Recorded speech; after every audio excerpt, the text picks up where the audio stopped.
Hi, I'm Patricia Preece.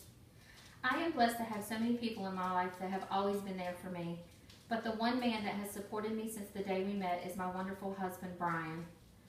Brian and I met in the school year of 1979-1980. I remember the day we met as if it was yesterday. We could talk for hours. There was only one thing wrong with our conversations. I would spend all of my time trying to convince him to date another girl in his class that liked him. He would always say, "I like her as a friend, but that is it." Finally, on May 16, 1980, as we were standing by the gym doors talking, I decided I would ask him one more time. "Are you sure you don't like Tina? She really likes you." His response again was, "No, she's not my type." I asked with a smile on my face, "What is your type?" He just looked at me and smiled, and I smiled back, but he never said anything. Then one of his friends spoke up and said, "Tell her, man, or I will." Then Joe looked at me and said, You're his type." I cleared my throat and said, "Really?" Brian said yes. Not long after we began dating and continuing our relationship all through high school until we got married in April of 1987 and moved from Kentucky to North Carolina in July of 1988.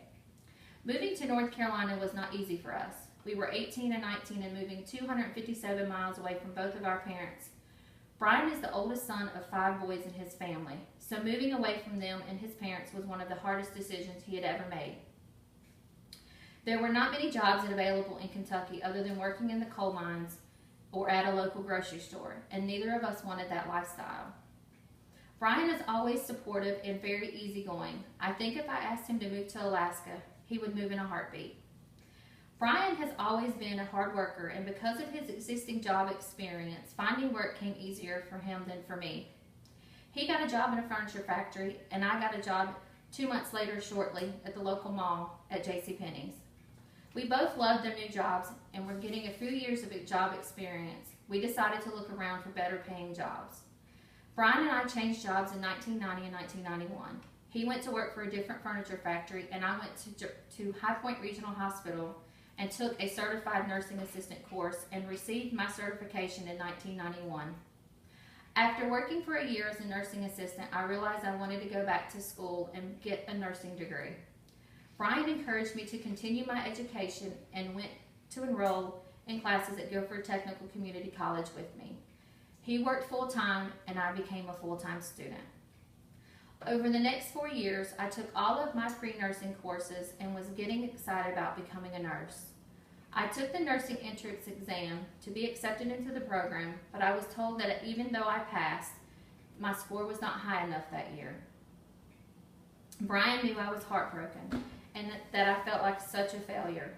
He looked at me and said, "It will be okay. I'm proud of you, and you can be anything you want to be." He has always encouraged me to continue my education and pursue my dream of becoming a nurse. On July 28, 2014, I graduated as a licensed practical nurse from Forsyth Technical Community College. I am currently enrolled in classes to continue my nursing career, and I know with him standing beside of me, supporting me and encouraging me, I will fulfill my dreams. Brian has always been a hard worker, great role model, awesome provider, and above all, my greatest supporter.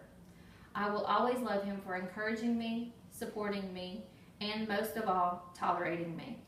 Thank you, my love. I look forward to many more years with you. Thank you. This concludes my speech.